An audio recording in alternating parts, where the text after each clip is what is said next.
Before we begin, write in the comments what city you're watching from. Enjoy the show. Ashley Warren nervously adjusted the collar of her best blouse, the only one without a frayed edge, and glanced at her reflection in the gleaming elevator doors. A 26-year-old woman with a storm of chestnut hair pulled back into a not-quite-elegant ponytail stared back at her. She had tried to look professional, but the shoes she'd bought at a thrift store were pinching her heels, and the blazer was a little too broad in the shoulders. 22nd floor, she muttered to herself, her hand tightening around a crumpled printout of the job ad. Room 214, 214.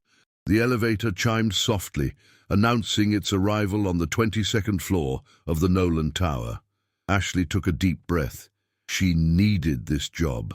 The last 3 months had been a blur of sending her resume to every possible company in Chicago, and her savings were melting faster than ice cream in the July heat. The hallway was silent, lined with an elegant carpet that muffled the sound of her steps. The walls were adorned with abstract paintings that probably cost more than her yearly rent. She passed several glass-walled offices where people in suits were hunched over laptops and documents. 212, 213, she mumbled under her breath, walking down the hall. 214. Before her stood an impressive set of double doors with a plaque that read, "Conference Room." Ashley swallowed hard. The ad said the interviews would be held in a conference room, so this had to be it. She checked the time on her well-worn watch. She was 5 minutes early. Perfect. With a racing heart, she knocked gently and opened the door. The sight that greeted her made her freeze in the doorway. Around a massive conference table sat 12 people in immaculate suits. At the head of the table, a tall man in a perfectly tailored navy suit was pointing at something on a large screen behind him. Every single one of them turned to look at her. "I'm sorry," Ashley said, feeling her cheeks burn. "I think I have the wrong room. I'm looking for the interview for the cleaning staff position." An awkward silence fell. A few people exchanged confused glances. The man at the head of the table frowned, but not in anger, more in curiosity.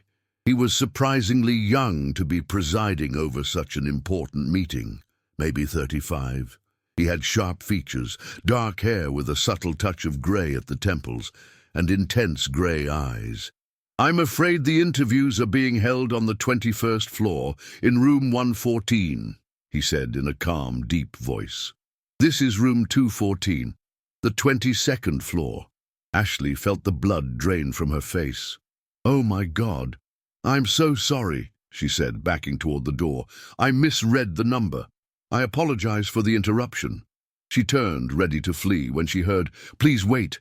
She stopped and slowly turned back. The man in the navy suit was looking at her with an intrigued expression.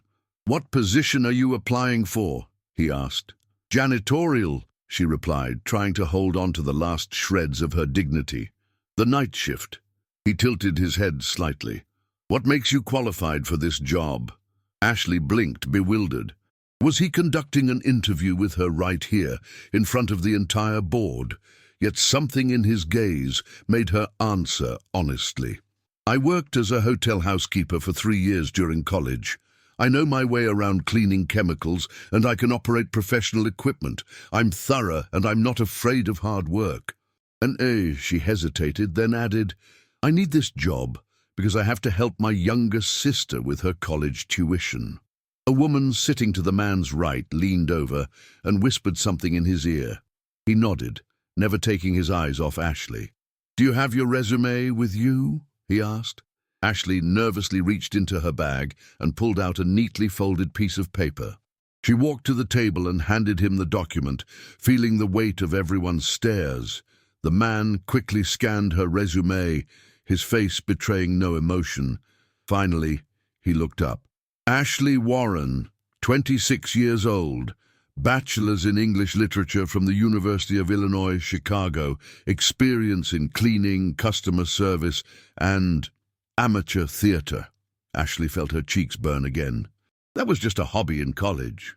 To her surprise, the corners of his mouth lifted slightly. "I'm Thomas Nolan," he said, extending his hand.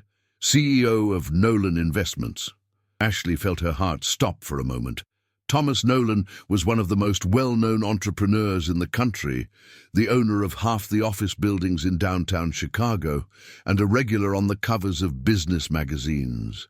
And she had just crashed his board meeting. "I'm so sorry for the confusion, Mr. Nolan," she said, shaking his hand. It was warm and firm. "I won't disturb you any longer." "Actually," he said slowly, "I'm impressed by your honesty. Most people in this situation would have made up an excuse or tried to sneak out. You stood before us and told the truth." Ashley didn't know what to say.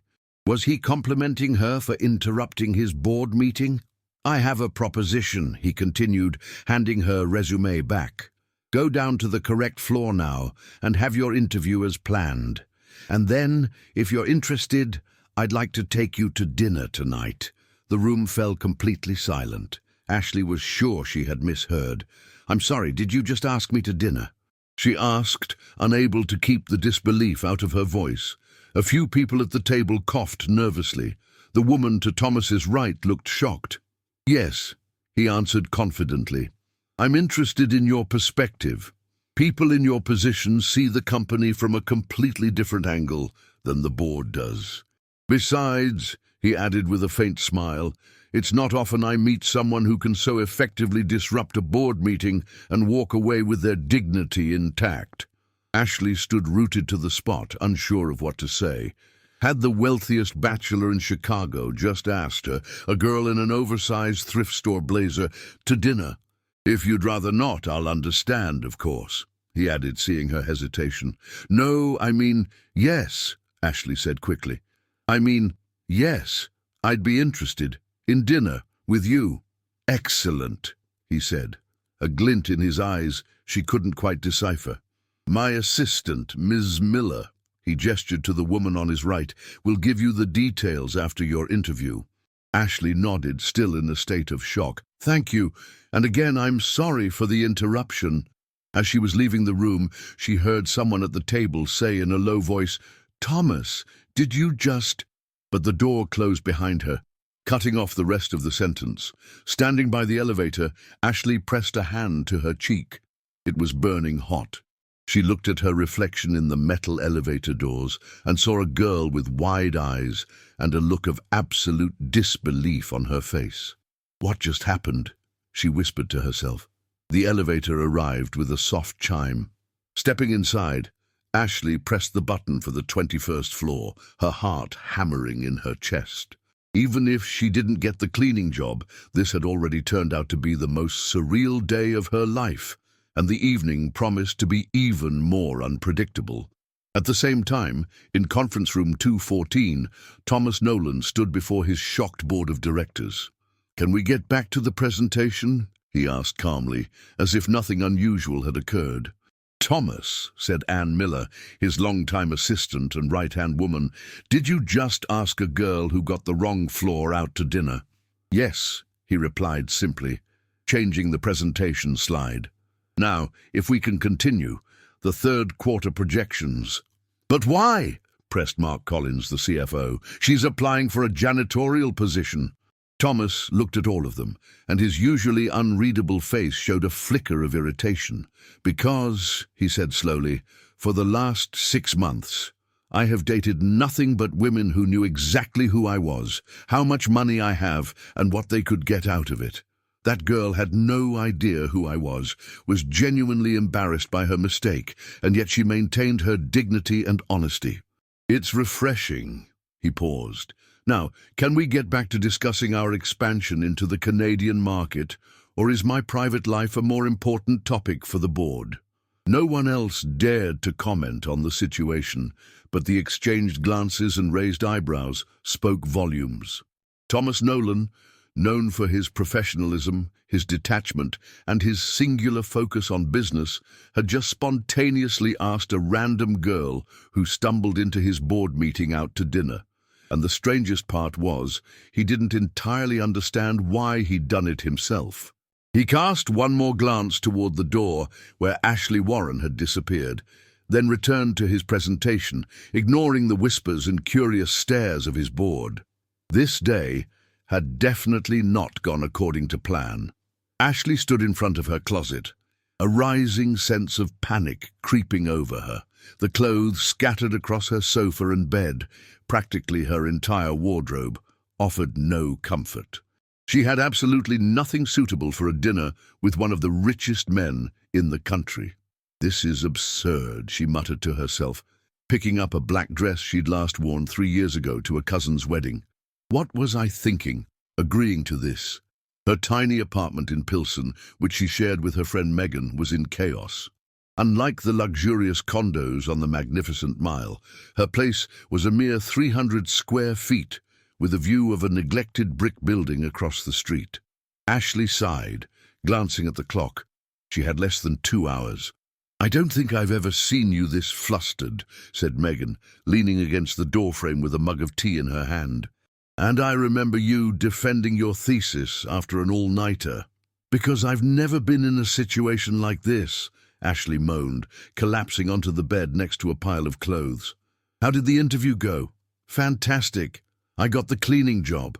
And a dinner date with Thomas Nolan on the same day. Could life get any more ridiculous?" Megan choked on her tea. "Wait, you seriously got the job? That's great. Do you know how much they pay for night cleaning at Nolan Investments? Almost twice as much as regular office buildings." Yeah, the job is great. I start on Monday." Ashley waved her hand dismissively.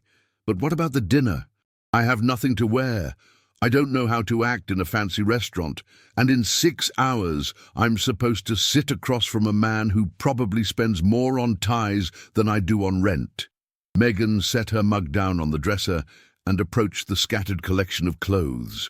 For a moment, she surveyed them with professional focus.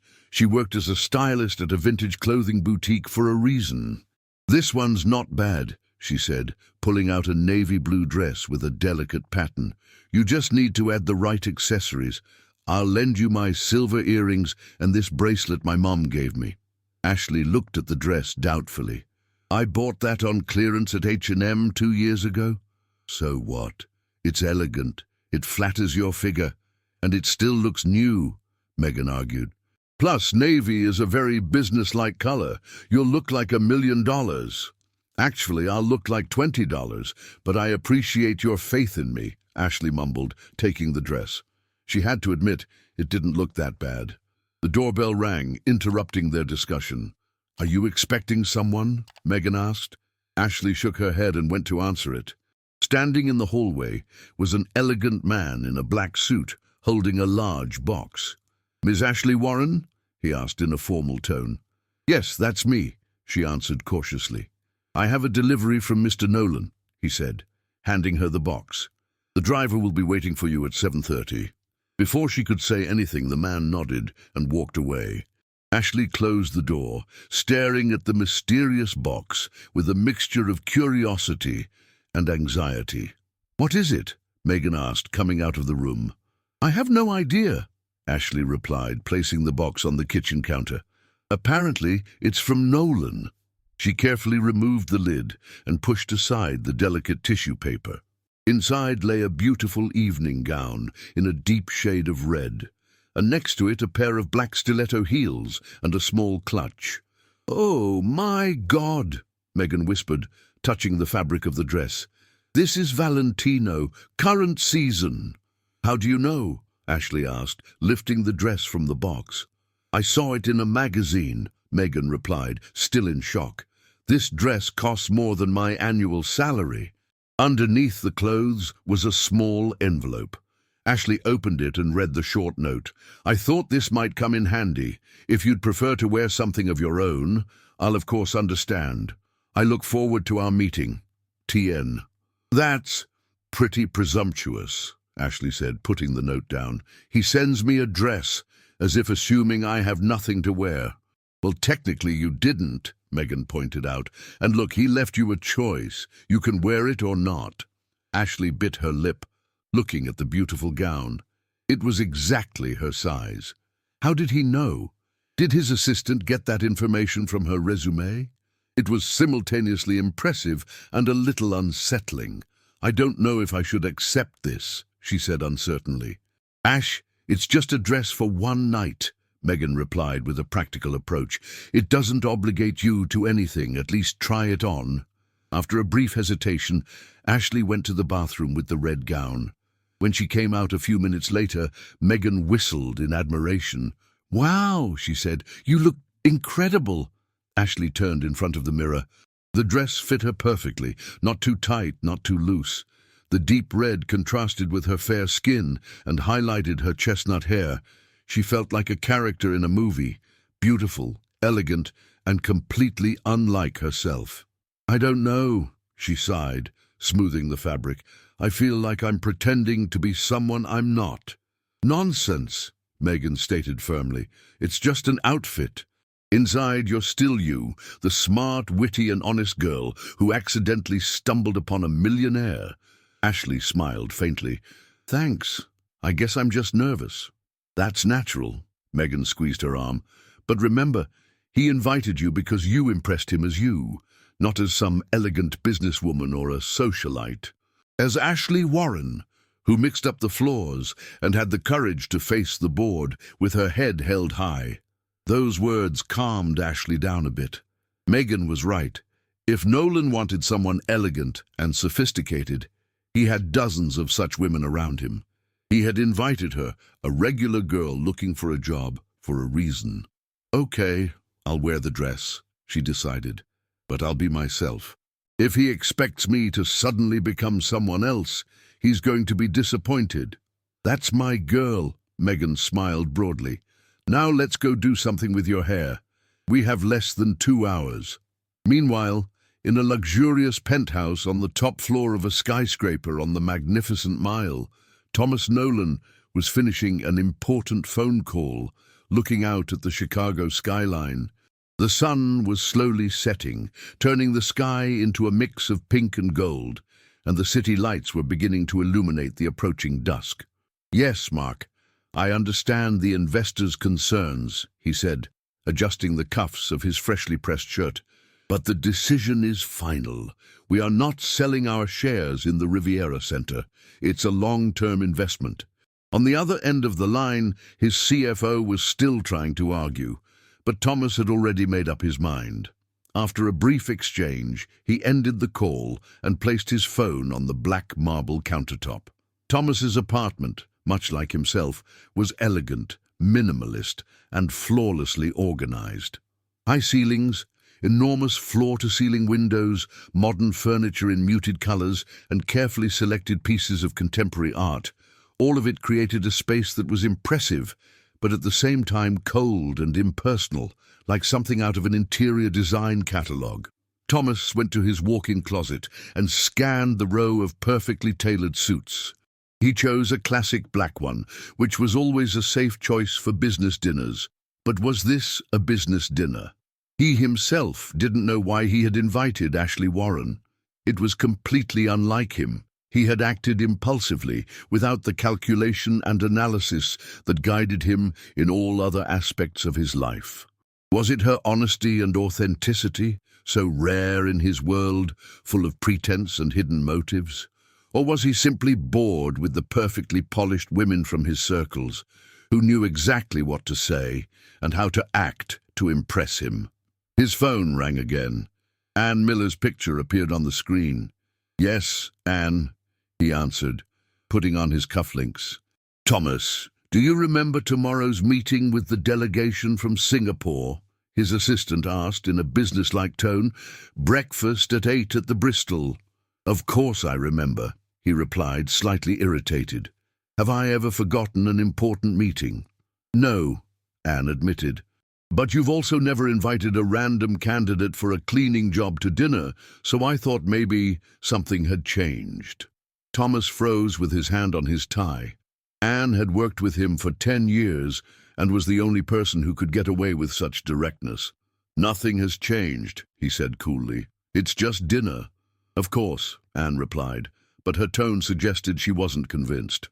I've booked a table at Aria, as you requested. The car will be waiting for Ms. Warren at 7:30, and for you 15 minutes later. Thank you, Thomas said. then added after a moment's hesitation, "Did you send the dress?" "Yes, it was delivered an hour ago," Anne confirmed. "Valentino, as you chose. Is there anything else I can do for you?" "No, that's all." "Thank you, Anne." He hung up and looked at his reflection in the mirror. Staring back at him was Thomas Nolan, a 38-year-old entrepreneur who had built a real estate empire, a man whose schedule was planned to the minute for the next 3 months, who never acted on impulse until today. He adjusted his tie and reached for his jacket. Regardless of what had driven his decision, he was curious to see how this evening would unfold. Would Ashley Warren remain the same authentic person he had met in the conference room, or would the pressure and luxury turn her into yet another woman trying to impress him? Glancing one last time at the Chicago skyline, Thomas grabbed his car keys and headed for the elevator. An unusual dinner awaited him. Promptly at 7:30, a gleaming black limousine pulled up in front of the dilapidated apartment building in Pilsen. A few neighbors peeked out their windows, and an elderly woman walking her dog stopped with her mouth open as an elegant, uniformed driver got out of the car and stood by the door. Ashley, already in the red Valentino gown, her hair swept up in an elegant bun, and with the delicate makeup Megan had helped her apply, took a deep breath. "You look stunning," Megan assured her, fixing a stray hair. "Call me when you're on your way back. I want all the details." "If I come back," Ashley muttered, "maybe he's a serial killer and that's why he sends girls expensive dresses." "If he were a serial killer, we'd have read about it in the papers," Megan retorted practically. "Besides, he's too rich to get his hands dirty. He'd hire someone for that." "That's very comforting, thank you." Ashley laughed nervously, picking up the small clutch. "Okay, I'm going. Here goes nothing." Walking down the building stairs, Ashley felt her heart beat faster and faster. This wasn't a date, more like a business dinner, perhaps some kind of eccentric interview, but she couldn't control her nervousness anyway. When she stepped outside, the driver immediately opened the door for her. "Good evening, Ms. Warren." He greeted her with a professional smile. "I'm Peter, and I'll be your driver for this evening." "Good evening," she replied, getting into the car awkwardly and trying not to trip in the new heels. The limousine's interior was spacious and luxurious, with black leather upholstery and tinted windows. As the car pulled away, with the neighbors still watching the scene in disbelief, Ashley felt reality begin to slip away from her. The day that had started with a nervous preparation for a cleaning job interview was now taking her to one of the most expensive restaurants in Chicago for a dinner with one of the most influential men in the country. "What have I gotten myself into?" she whispered to herself, looking at the passing Chicago streets. Peter glanced at her in the rearview mirror. "First dinner with Mr. Nolan?" he asked politely. "First and probably last," Ashley replied, trying to smile. "Mr. Nolan can seem intimidating," Peter said, turning onto Michigan Avenue, "but he's a good man. I've been working for him for 7 years, and he's always been fair." "Really?" Ashley asked, intrigued. "What's he like in private?" Peter hesitated for a moment. "Disciplined, precise. He demands a lot from himself and from others." He paused. "But also generous and loyal to the people he trusts." "That doesn't sound like a man who spontaneously invites a random girl to dinner," Ashley noted. "No," Peter agreed, a hint of amusement in his eyes. "It's completely unlike him. That's why everyone in the company is so curious about you." Ashley felt her cheeks flush again. Great. So the whole company was already gossiping about her. That would certainly make her first day at work on Monday easier. The car stopped in front of an elegant building in the city center. Through the large windows, Ashley could see the interior of the exclusive restaurant. Dim lights, white tablecloths, elegantly dressed guests. "We're here," Peter announced, getting out to open her door. "Mr. Nolan will join you in a few minutes. The maitre d' has been informed of your arrival." Ashley took a deep breath, adjusted her dress, and got out of the car, trying to look more confident than she felt. Before entering the restaurant, she paused for a moment and looked up at the sky. The first star had just appeared in the evening sky. "If there's a higher power up there," she whispered, Please don't let me make a fool of myself tonight." With that silent prayer, she entered the restaurant, where a table and, in a few minutes, Thomas Nolan awaited her. An elegant twilight reigned inside the Aria restaurant. Crystal chandeliers cast soft light on the meticulously set tables, and classical music trickled softly in the background. Ashley felt the gazes of other guests on her, wealthy couples, businessmen and celebrities hidden in discreet booths. "Good evening," the maitre d' in a perfectly tailored suit greeted her. "How may I help you?" "I have a reservation with Mr. Nolan," she answered, trying to sound more confident than she felt. The man's face immediately brightened. "Ah, Ms. Warren, Mr. Nolan has reserved our best table. Please follow me." The table was in a secluded corner, next to a huge window, with a view of the illuminated Willis Tower. It was already set, and a bottle of champagne was waiting in an ice bucket. "Mr. Nolan will be here shortly," the maitre d' said, pulling out a chair for her. "Would you care for a glass of champagne while you wait?" "Yes, please," Ashley replied, thinking a little alcohol might help her relax. As the waiter poured her champagne, she discreetly glanced around the room. In a distant corner, she spotted a face she recognized from magazine covers, a famous actress, quietly having dinner with a handsome man. "Your world, not mine," she thought, taking a sip of champagne. It was excellent, bubbly and refreshing, definitely the best she had ever had. "I apologize for being late." The deep, now familiar voice made Ashley almost choke on her champagne. She looked up and saw Thomas Nolan standing by the table.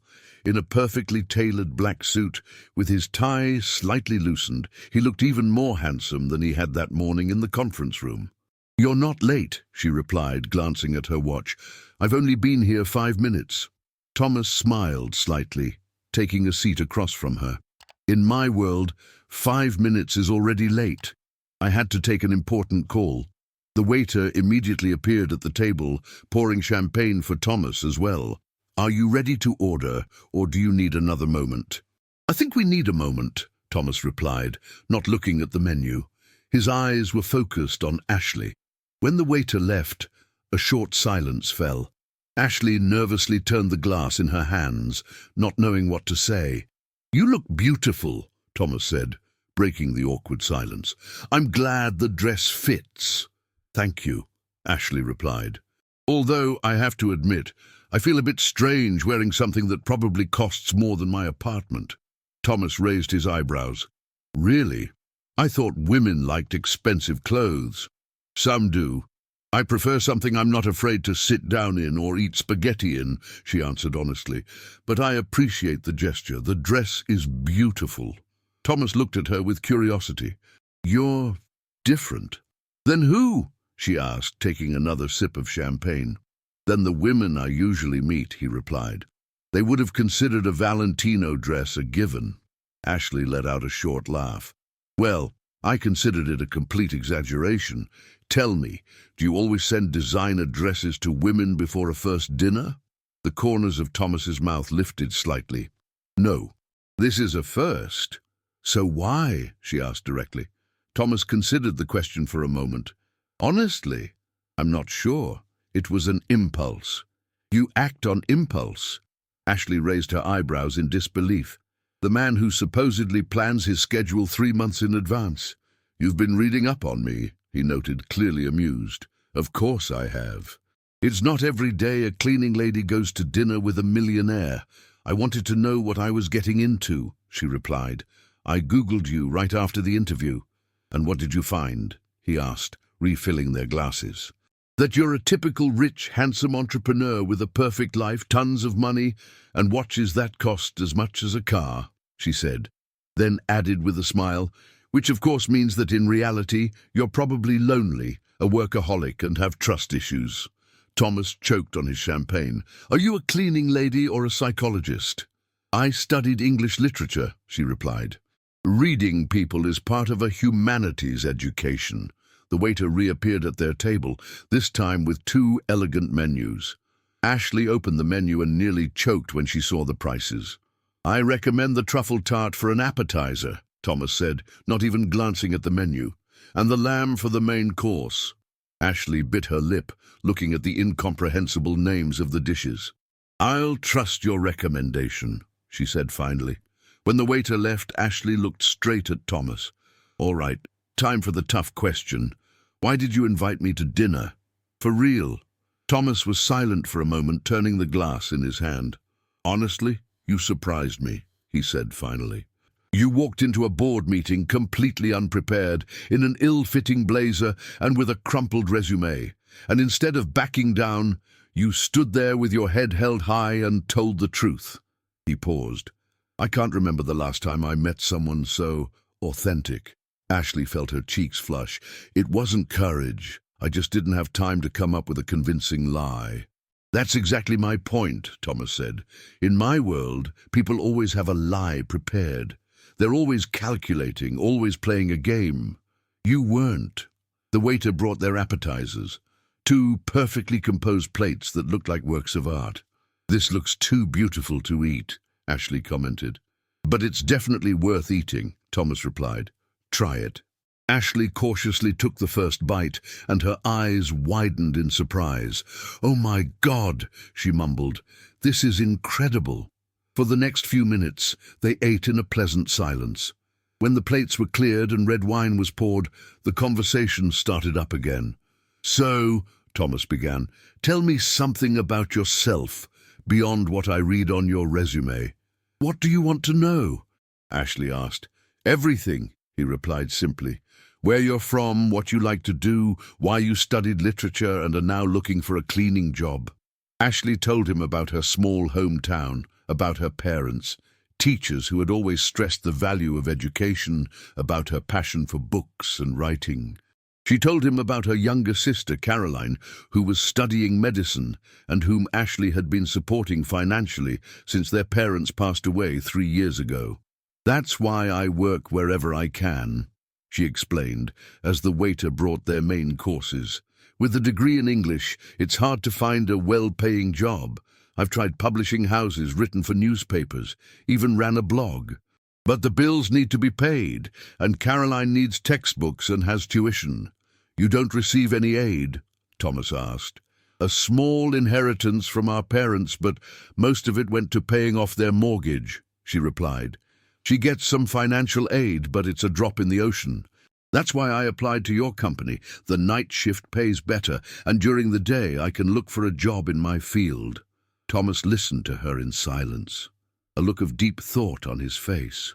"What?" Ashley finally asked. "Nothing," he answered, shaking his head.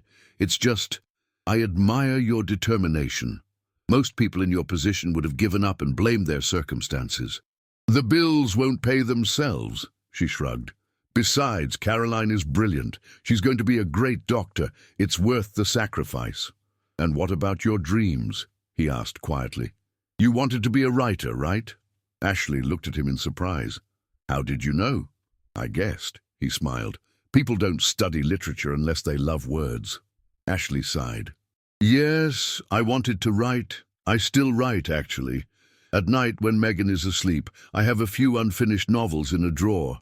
"What do you write about?" he asked, intrigued. "About people," she answered with a smile. "About their secrets, their hopes, their fears. About a girl from a small town who comes to the big city. About an old woman who sits in the same spot in the park every day. About a cleaning lady who accidentally crashes a board meeting." She winked at him. "I'd like to read it sometime," Thomas said sincerely. "First, I'd have to finish it," she laughed, "and then find a publisher who would be willing to publish it. And then you'll become a famous writer and forget about the poor millionaire who once invited you to dinner," he finished jokingly. "Exactly," she smiled. "Now enough about me. Your turn. Who is Thomas Nolan outside the conference room?" Thomas was silent for a moment. "I'm not sure I know," he finally answered. "What do you mean?" she asked, watching him carefully. "My life is work," he said simply. "I get up at 5, work out, I'm in the office by 7, meetings, negotiations, decisions. I get home around 10 at night, read reports and fall asleep. On weekends, I check the Asian markets and plan the next week. Sounds intense, Ashley said. What about fun, friends, hobbies? Thomas shrugged. I have business acquaintances. I play tennis on Thursdays. Sometimes I go to concerts at the symphony. Alone? She asked quietly. Usually, he admitted. It's easier to focus on the music. Ashley looked at him with a mixture of sympathy and curiosity. The man sitting before her had everything people dream of: money, power, success. And yet he seemed lonely. And your family? She asked carefully. My parents live in Boston. My father was an economics professor. Now he's retired. My mother ran an art gallery, he replied. We see each other for holidays and sometimes on weekends. Siblings? No. And I'm guessing you don't have a dog either, she added with a slight smile. How did you know? He asked, raising an eyebrow. Because a dog would require you to be home and take regular walks, she answered. Besides, you don't seem like a dog person. And what does a dog person look like? He asked, amused. Like someone who allows a little chaos in their life, she replied, looking him straight in the eye. Dogs are unpredictable. They make messes, they bark, sometimes they chew up your favorite shoes, but they also give you unconditional love. Thomas looked at her for a long moment. You're remarkably perceptive, Ashley Warren, he finally said. No, she denied. I just watch people. I really watch. Their conversation was interrupted by the waiter, who came to ask about dessert. Ashley, though she was already full, couldn't resist the temptation of a chocolate soufflé. Thomas ordered an espresso. So, what do you see when you look at me? He asked quietly after the waiter had left. Ashley hesitated. I see a man who has achieved enormous success, but has paid a high price for it, she finally answered. I see someone who is used to controlling everything around him, but is now beginning to wonder if he hasn't missed something important along the way. Thomas was silent, his face unreadable. Ashley decided to finish. I see someone who is tired of perfect women with perfect resumes and fake smiles. Someone who invited a random girl who crashed his meeting to dinner because she was real. Finally, his lips slowly spread into a smile, a genuine, warm smile that reached his eyes.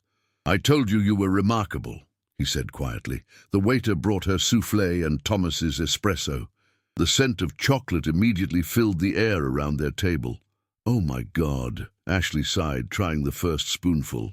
This should be illegal. Thomas watched her with amusement, sipping his espresso. What? She asked, noticing his gaze.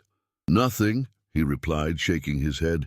It's just, I can't remember the last time I had dinner with someone who so genuinely enjoys food. After dinner, as they left the restaurant, the evening was warm and the Chicago sky was full of stars. Thank you for dinner, Ashley said. It was lovely. Thank you, Thomas replied. And I'd like to suggest a walk along the river if you don't have other plans. Ashley considered it. She had an early shift at the coffee shop tomorrow, but I'd love that, she answered with a smile.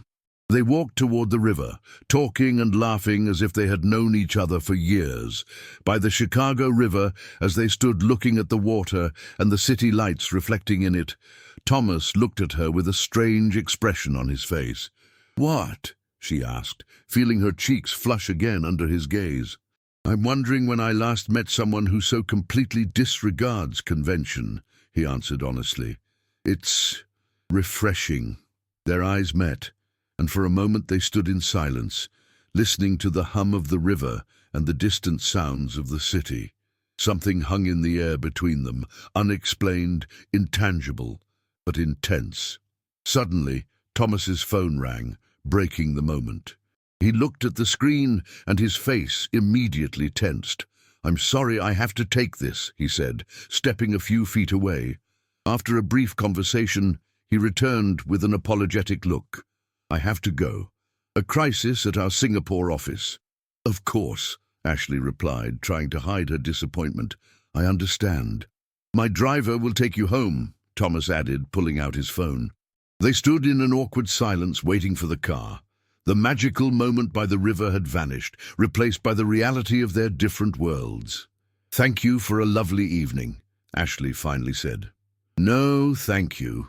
Thomas replied, a warm glint in his eyes. I hope this isn't our last meeting. Ashley smiled. We'll see. After all, I start my job as a cleaner in your office on Monday. Right, Thomas said, smiling back. I'll see you on Monday, Ashley Warren. When the black limousine pulled up, Thomas opened the door for her. For a moment their hands touched, sending an unexpected shiver through her. See you, Mr. Nolan, Ashley said softly, getting into the car.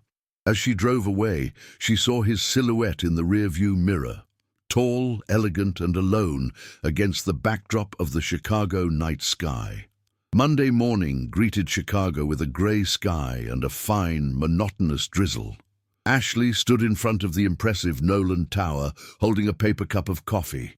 She was 20 minutes early. Her shift was supposed to start at 5 p.m.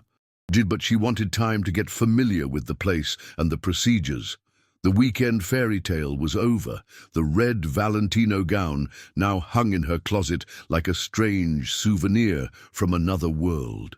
When she returned to her apartment on Friday night, Megan had bombarded her with questions, which Ashley answered, while still not quite believing it had all really happened. But are you going to see him again? Megan had pressed after Ashley told her about the walk by the river. Of course not, Ashley had replied then, taking off the painful heels.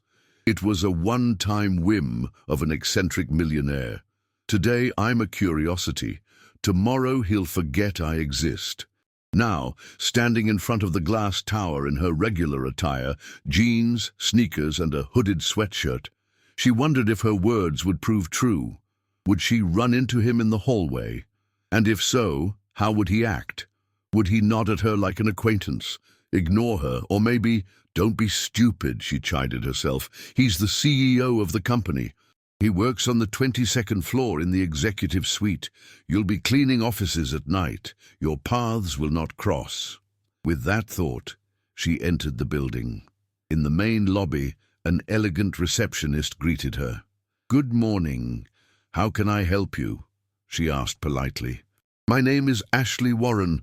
I'm starting work with the cleaning crew today, she answered, feeling a strange tingling on the back of her neck, as if someone were watching her.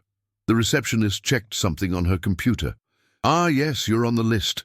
Please report to Mr. Kowalski in the administration department, second floor, room 212. Thank you, Ashley replied, heading toward the elevators. While she waited for the elevator, she couldn't shake the feeling that the receptionist was looking at her differently than at other employees. Was it just her paranoia? Or had the rumors about the girl who crashed the board meeting and was invited to dinner by the CEO really spread through the company? There were a few people in suits in the elevator, talking in hushed voices about some important contract. None of them paid her any attention. To them, she was invisible. Ashley felt strangely reassured by this anonymity. Mr. Kowalski turned out to be an older man with a grey mustache and a kind smile. He explained the procedures, gave her an ID badge, uniforms, and electronic keys. You'll be cleaning from 5 p.m. to 1 a.m., mainly floors 10 through 15, he explained, looking through some documents. That's marketing, HR, and accounting. You'll find a detailed list of duties here. He handed her a binder. Any questions? Ashley hesitated. Is it normal for the CEO himself to hire new employees? Mr. Kowalski looked at her with surprise. Mr. Nolan? Of course not. He only deals with top-level management. Why do you ask? No reason, Ashley answered quickly. I was just wondering. Mr. Kowalski looked at her for a moment with a strange expression, then sighed. Listen, there are rumors going around the company. I don't know if they're true, and I don't want to know. But I have some advice for you. Do your job to the best of your ability, and don't get drawn into office drama. It never ends well. Ashley felt her cheeks burn. Thank you for the advice, she said quietly. You're welcome, Mr. Kowalski replied, returning to his normal, friendly tone. Now, I'll introduce you to Teresa. She's the supervisor of the cleaning crew, and she'll show you the ropes. Teresa turned out to be an energetic woman in her 50s, with short cropped hair and a sharp gaze. She led Ashley to the utility area, where she showed her the carts with cleaning supplies, vacuums, and other equipment. "I thought a company like this would have some high-tech cleaning robots," Ashley joked, looking at the ordinary mops and cloths. Teresa snorted with laughter. "They tried that 2 years ago. One robot got stuck in the elevator, another rolled into the conference room during an important meeting, and a third one destroyed an antique vase in Mr. Nolan's office. They went back to good old-fashioned manpower." For the next hour, Teresa showed her all the nooks and crannies of the building, where everything was, how the alarm system worked, where the supply closets were on each floor, and how to navigate the building after hours. "What happened to the last person in my position?" Ashley asked, as they waited for an elevator. "Irek. He got a better offer at a pharmaceutical corporation," Teresa answered. "No surprise, he was studying chemistry. This was just a temporary job for him." "Just like for me," Ashley thought. At 5 o'clock, she officially started her first shift. She was assigned to the 10th floor, where the marketing department was located. Most of the employees had already left, though a few people were still at their computers, finishing their tasks. Ashley put in her earbuds, started an audiobook, The Great Gatsby, one of her favorite books, and got to work. There was something calming about the monotonous, repetitive tasks. Vacuuming, dusting, mopping floors, emptying trash cans. Simple, physical labor, so different from the emotional roller coaster of her dinner with Thomas. Around 7 p.m., almost all the employees had left. Ashley felt more at ease, able to move through the empty offices. In one room, she found a book left on a desk, a collection of poetry by Emily Dickinson. She smiled, seeing the familiar name, and gently wiped the dust off the cover before putting it back in its place. By the time she finished with the 10th floor, it was already past 9. Teresa came to check on her progress. "You're doing well," she praised her. "You're thorough. That's valued here." "Thank you," Ashley replied. "What's next?" "Now the 11th floor, the accounting department," Teresa instructed. "But first, a break. Let's go for coffee in the cafeteria." In the ground floor cafeteria, part of the cleaning crew had gathered. Mark, a tall, bald man in his 40s. Jolanta, a petite woman with a colorful tattoo on her forearm. And Peter, a physics student working nights to make extra money. "The new girl?" Mark asked as Ashley and Teresa joined them at a table. "Ashley," she introduced herself, sitting down. "Nice to meet you all." "You know it's her, right?" Jolanta whispered to the others, looking at Ashley with undisguised curiosity. "Her who?" Ashley asked, though she already knew what it was about. "The girl who went to dinner with Nolan," Peter replied, studying her with interest. "The whole company is talking about it." Ashley felt her cheeks turn red again. "It's not what you think," she protested. "It was a misunderstanding." "Sure," Jolanta smiled. "A misunderstanding that ended with dinner at Aria and a ride in his limo." "How do you know all this?" Ashley asked, shocked. "My boyfriend is a bartender at Aria," Jolanta replied proudly. "He said you looked stunning in a red dress." Ashley hid her face in her hands. "Please, can we not talk about this? It was a one-time incident. I got the wrong room and accidentally crashed a board meeting. Mr. Nolan was polite, that's all." "Polite?" Mark snorted. "That guy is known for being as cold as ice. His assistant was crying in the bathroom after he reprimanded her for being 2 minutes late. And you want to tell us he spontaneously invited you to dinner out of politeness?" "I don't know why he did it," Ashley answered honestly. "Maybe he had a momentary nervous breakdown. Maybe it was a sociological experiment. Maybe he made a bet with someone. I really don't know, and frankly, I don't care. I just want to do my job well and not be the subject of office gossip." Teresa placed a hand on her arm. "Don't mind them," she said gently. "They'll find another topic in a week." Ashley smiled gratefully. "I hope so." The rest of the break was spent on lighter topics. Peter talked about his studies, Mark complained about the new cleaning products, and Jolanta showed pictures of her dog. Ashley felt a little better, seeing that her new colleagues were normal, kind people. When she returned to the 11th floor to continue her work, the building was almost completely deserted. Only here and there was a single light on in some office, where some workaholic was still poring over documents. Around 11 p.m., as Ashley was cleaning a hallway, she heard the sound of an elevator door opening. She didn't pay much attention. It was probably security making their rounds or a late employee coming back for something they forgot. Ashley, that voice, deep, calm, familiar. Ashley's heart froze, then accelerated to a dangerous pace. She slowly turned around. Thomas Nolan was standing a few feet away from her, in a perfectly tailored navy suit, with a briefcase in his hand. He looked tired. He had shadows under his eyes, and his usually perfectly styled hair was slightly disheveled, as if he had run his fingers through it multiple times. "Mr. Nolan," she said, trying to sound professional and not show how nervous she was. "Good evening." "I didn't expect to see you here," he said, coming closer. "I thought you'd be working on the upper floors." "I was assigned floors 10 through 15, she replied, wondering how he even knew where she was supposed to be working. "What are you doing here so late?" "I had to review some financial reports before tomorrow's meeting," he answered, gesturing with the briefcase. "And you? How's the first day?" "It's fine," she replied, suddenly very aware of her uniform and the fact that she was standing here with a mop in her hand. "Everyone is very nice." An awkward silence fell. Ashley didn't know what to say. On Friday, they had sat across from each other in an elegant restaurant, drinking champagne and talking as equals. Today, she was a cleaner, and he was her boss. The status difference was so obvious, it was almost painful. "Listen, Ashley," Thomas began, taking a step toward her. "I wanted to apologize for how our dinner ended." "That call from Singapore, there's nothing to apologize for," she interrupted him quickly. "It was work, I understand.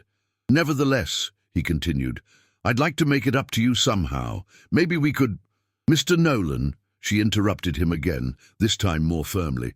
"I don't think that's a good idea." Thomas frowned. "What isn't a good idea?" "This," she gestured between them. "Whatever this is, you're the CEO of the company. I'm a cleaner. People are already gossiping. I don't want to give them more reasons." "You care what other people think?" he asked, a note of disappointment in his voice.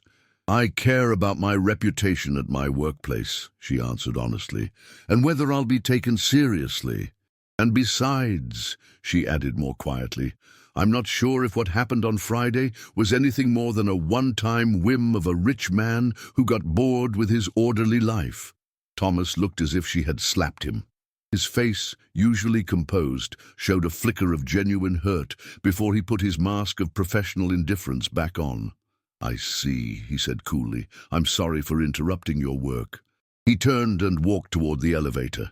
Ashley watched him go, feeling a painful tightness in her chest. She wanted to call out to him, to apologize, to explain that it wasn't like that she was just scared of what she felt, of what others would think, of how different their worlds were, but she said nothing. She stood motionless, mop in hand, watching the elevator doors close behind Thomas Nolan. For the rest of the week, Ashley didn't see Thomas. She worked, went home, slept, and went to work again. Over the weekend, she picked up an extra shift at the coffee shop to earn money for Caroline's tuition. Life had returned to normal, to the routine she knew and understood. And yet, she couldn't stop thinking about Thomas, about how his eyes sparkled when he laughed, about how attentively he listened to her, as if every word she said was important, about how he looked when they stood by the river, less like the CEO of a major company and more like an ordinary man searching for something he couldn't find in his perfect life. On Wednesday, while cleaning an office on the 12th floor, she found a newspaper on one of the desks. On the cover was Thomas, posing for a photo with an elegant blonde woman in a black gown. The headline read, "Thomas Nolan and Alexandra Mayfair, together at charity gala. Is this Chicago's new power couple?" Ashley felt a pang of jealousy that immediately shamed her. She had no right to be jealous. She had rejected Thomas herself. She had told him that what was between them was a mistake. "And I was right," she said to herself, putting the newspaper down. He belongs to that world of galas, elegant blondes, and tabloid headlines. I belong to mine, with a mop, audiobooks, and night shifts. But when she got home that evening and saw the red Valentino dress hanging in her closet, she couldn't hold back her tears. Thomas Nolan sat in his office on the 22nd floor, looking out at the night skyline of Chicago. It was past 11 p.m., but he had no desire to go back to his empty penthouse. Here at least he could pretend to be working, reviewing reports, analyzing data, planning strategies, anything to not think about Ashley Warren. But he was thinking about her sincere laugh, about how her eyes lit up when she talked about books and writing, about how she saw right through his carefully constructed facade to his lonely core. He glanced at his watch. 11:30. Ashley should be cleaning on the 12th floor right about now. He could go down, accidentally run into her, try again. No, he told himself firmly. She made it clear what she wants and what she doesn't want. The phone on his desk rang, pulling him from his thoughts. At this hour, it had to be important. "Nolan," he answered. "Thomas, it's Anne." His assistant's voice came through. "I'm sorry to call so late, but we just got word that the Japanese are backing out of the contract." Thomas sat up straight, his mind immediately switching to business mode. "What happened?" "They got a better offer from Krolikovsky," Anne replied. "He's offering a 10% lower price and a shorter delivery time." "That's impossible," Thomas said, frowning. "Krolikovsky doesn't have that kind of production capacity." "I know," Anne agreed, "but he promised them something. The Japanese are giving us until Friday to make a counteroffer." Thomas sighed. This contract was worth millions of dollars and months of preparation. He couldn't let it fall through because of some unfair play by the competition. "Get the team together for 8 a.m. tomorrow," he instructed. "We'll analyze all the options." "I've already sent the emails," Anne replied. "Thomas, this is serious. If we lose the Japanese, our stock could drop." "I know," he said quietly. "I'll handle it." When he hung up, he looked once more at the city lights outside his window. Millions of people were living their lives out there, unaware of his problems, his loneliness, his longing for a girl who saw him as a man, not just a CEO. He took a deep breath and opened his laptop. Time to get back to work, to the world he understood and where he felt confident, to the world of numbers, contracts, and cold calculations, to a world without Ashley Warren. Friday evening at the Daily Grind Cafe was exceptionally busy. Students from the nearby university occupied the tables, hunched over laptops and notes. A group of young mothers with children filled the corner by the window, and regular customers lined up for their evening dose of caffeine. Ashley moved efficiently between the tables, collecting empty cups and wiping down countertops. She had been working here for over a year, on the afternoon shift, usually from 2 to 10 p.m. It was her second job. After her night shift at Nolan Investments, she had a few hours to sleep before she had to be at the cafe. "Order for table number 7, called out Kate, the barista with colourful hair and a small nose ring. "Coming," Ashley replied, grabbing a tray with 2 coffees and a slice of carrot cake. It had been over a week since her confrontation with Thomas in the hallway. She hadn't seen him since, although a few times she thought she'd spotted his tall figure slipping down a corridor as she cleaned late at night. Maybe it was just her imagination. "Ashley, someone's asking for you," said Bart, the cafe's owner, as she returned to the counter. "For me?" She was surprised. "Who?" Bart gestured with his chin toward the door, where a petite blonde in an elegant coat was standing. She looked out of place in this cozy, slightly hipster cafe. Her perfectly coiffed hair, flawless makeup, and designer handbag belonged more in exclusive restaurants than at the Daily Grind. "Good evening," Ashley greeted her, approaching the woman. "Were you looking for me?" "Ashley Warren?" the woman asked, studying her carefully. "Yes, that's me," Ashley confirmed, feeling a strange sense of unease. "And you are—" "Anne Miller," the woman replied, extending her hand. "Mr. Nolan's assistant." Ashley felt her heart race. "Anne Miller. the woman who had sat to Thomas's right at the board meeting, the same one who was supposed to give her the details about the dinner.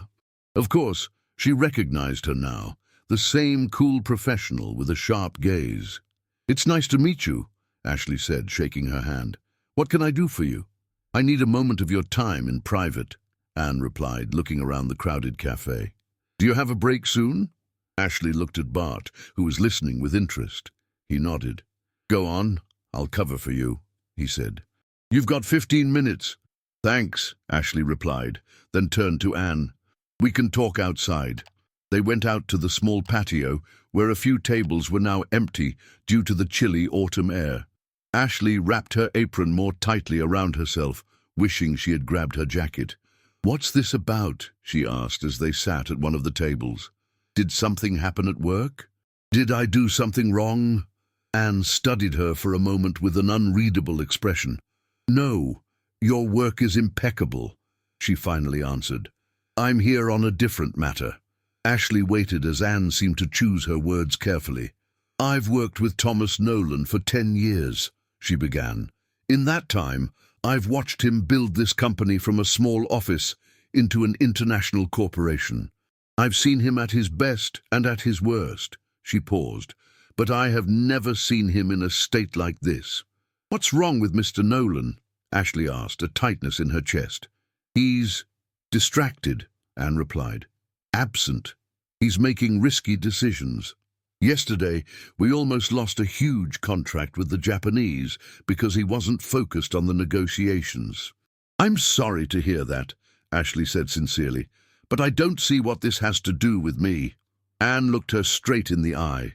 "It has everything to do with you. It started right after your dinner." Ashley felt her cheeks flush. "It was just one evening," she protested, "and I'm the one who rejected him when he tried to, well, whatever he was trying." "I know," Anne nodded. "And that's exactly why I'm here." She pulled a slim file from her handbag and placed it on the table. "What's this?" Ashley asked, not touching the file. "Our offer," Anne replied simply. "The company needs Thomas fully focused and engaged, especially now, with the competition breathing down our necks, and he won't be until—" She hesitated. "Until he resolves this matter with you."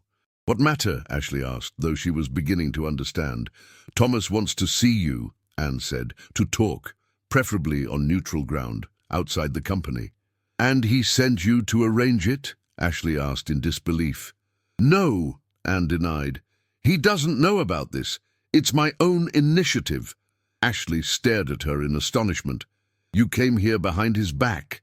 "For his own good," Anne replied, "and for the good of the company. In this file is a proposal, a new job, an editor in our PR department, with a salary 3 times what you're making now combined, a 9-to-5 job, no weekends, with health insurance and a full benefits package." Ashley looked at the file as if it were a venomous snake. "Are you trying to bribe me?" "I'm trying to find a solution," Anne replied calmly. "A solution that benefits all parties. You need a better job, one that will allow you to support your sister and maybe even get back to writing. Thomas needs closure, and the company needs its CEO to be fully focused on running the business." "And what if I refuse?" Ashley asked. "Then the company will likely have to restructure its janitorial staff and hire an outside firm," Anne answered coolly. "For economic reasons, of course." Ashley felt a cold shiver that had nothing to do with the autumn air. "Are you threatening my job?"